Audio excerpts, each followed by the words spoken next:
Students, आज हम करेंगे टॉपिक परमुटेशन। इससे पहले हमने फैक्टोरियल टॉपिक के बारे में पढ़ा था। सबसे पहले परमुटेशन की डेफिनेशन क्या होता है। Permutation it is the number of arrangement of n different things taken r at a time. क्या मीनिंग है इसका? सिंपल सा मतलब होता है परमुटेशन का अरेंज करना। मान लो हमारे पास कोई n अलग अलग थिंग्स हैं, हमें उन्हें अरेंज करना है आर एट ए टाइम, यानी कि एक टाइम में आर थिंग्स हम लेके चलते हैं। फॉर एग्जाम्पल, मान लो कि आपके पास 3 ऑब्जेक्ट्स हैं ए बी सी। वो ऑब्जेक्ट्स हमने क्या माने हैं? A B C. अगर हमें उनकी परमुटेशन करनी है, निकालनी है, टेकिंग 2 एट ए टाइम, हमने क्या किया? टोटल ऑब्जेक्ट्स हमारे पास 3 हैं ए बी सी। हमें क्या करना है? इनमें से 2 ऑब्जेक्ट्स को एक टाइम पे लेना है और उनको क्या करना है? अरेंज करना है। तो हम कैसे अरेंज कर सकते हैं? जैसे मान लो वो 2 ऑब्जेक्ट्स हमने लिए ए और बी, पहले ए लिया और फिर बी, या फिर ये भी हो सकता है कि पहले हम बी लें और बाद में ए बी या बी ए। सेकंड हो सकता है हम 2 ऑब्जेक्ट बी और सी लें, तो बी सी या फिर सी और बी, या फिर ये भी पॉसिबिलिटी है कि हम जो 2 ऑब्जेक्ट को लेंगे वो ए और सी हों, तो ए सी या फिर सी ए। तो ये जो अरेंजमेंट है ऑब्जेक्ट्स की, इन अरेंजमेंट्स को हम क्या कहते हैं? परमुटेशन। ठीक है। परमुटेशन को कैलकुलेट करने का एक फॉर्मूला होता है NPR is equal to n factorial divide by n minus r factorial. इसमें p जो है वो रिप्रेजेंट करता है परमुटेशन को, और n जो है वो है टोटल नंबर ऑफ थिंग्स आपके पास कितनी है।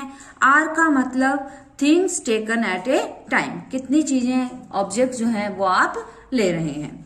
एग्जाम्पल से देखें आप कैसे आएगा क्वेश्चन। इवेलुएट 7p4, इसकी वैल्यू हमें निकालनी है। तो फॉर्मूला आपके सामने है। जो भी टर्म यहां होती है, ऊपर n है तो n का फैक्टोरियल लिया है। हमारे पास क्वेश्चन में 7 है तो हम क्या लेंगे? 7 factorial divide by n minus R है। इन दोनों को क्या करना है? सब्ट्रैक्ट करना है। तो हमारे पास जो 2 वैल्यूज हैं वो है 7 और 4, तो नीचे आ जाएगा 7 minus 4 factorial. We know that 7 minus 4 कितना बन जाएगा? 3 फैक्टोरियल। अब इन्हें सोल्व करना आपने सीखा था लास्ट लेक्चर में। 7 फैक्टोरियल का मतलब होता है 7 6 5 4 3 2 1 तक की मल्टीप्लाई। इसी तरह 3 फैक्टोरियल क्या होगा? 3 2 1। 3 2 1 से 3 2 1 हम कैंसिल कर सकते हैं। जो बचेंगे नंबर्स उनकी मल्टीप्लाई करने पे आंसर आता है 840। इसी तरह मान लो हमें वैल्यू निकालनी है 6p6 की, तो सबसे पहले इसके ऊपर फॉर्मूला अप्लाई करेंगे। 6p6 सबसे फॉर्मूला जब हम लिखेंगे तो फॉर्मूले में ऊपर क्या था? n फैक्टोरियल, तो यहां हमारे ऊपर वैल्यू 6 है तो 6 फैक्टोरियल डिवाइड बाय इन दोनों को माइनस करेंगे 6 माइनस 6 फैक्टोरियल। 6 माइनस 6 फैक्टोरियल क्या बन जाएगा? 0 फैक्टोरियल। ध्यान रहे कि 0 फैक्टोरियल की जो वैल्यू है वो 0 नहीं होती। पिछले लेक्चर में मैंने आपको बताया था 0 फैक्टोरियल की जो वैल्यू है वो क्या होगी? 1 होगी। ठीक है, फैक्टोरियल लगाने की इसमें जरूरत नहीं है। और 6 फैक्टोरियल को जब हम खोलेंगे तो वो बन जाएगा 6 5 4 3 2 1, यानी कि 720। इसी तरह हमें वैल्यू निकालनी है 4p1 की। फॉर्मूला अप्लाई करेंगे तो जो भी टर्म ऊपर है उसका फैक्टोरियल, 4 का फैक्टोरियल, इन दोनों को सब्ट्रैक्ट कर दो, 4 माइनस 1 का फैक्टोरियल, तो ये बन जाएगा 4 फैक्टोरियल डिवाइड बाय 4 में से 1 गए 3 फैक्टोरियल। ठीक है, तो 4 फैक्टोरियल को हम कैसे लिखेंगे? 4 3 2 1, और 3 फैक्टोरियल को 3 2 1, ये कैंसिल कर देंगे तो जो आंसर है वो क्या आ जाएगा? 4 आ जाएगा। अब है कॉम्बिनेशन। सबसे पहले definition, it is a grouping of n different things taking r at a time. क्या डिफरेंस है परमुटेशन और कॉम्बिनेशन में? परमुटेशन में हम क्या करते हैं? चीजों की, थिंग्स की अरेंजमेंट करते हैं, और कॉम्बिनेशन में क्या करते हैं? ग्रुपिंग करते हैं। ठीक है, और इसका जो फॉर्मूला है वो क्या होगा? NCR इज इक्वल टू जो भी टर्म ऊपर है n फैक्टोरियल डिवाइड बाय जो भी टर्म नीचे है आर फैक्टोरियल इनटू में दोनों का minus n minus R factorial.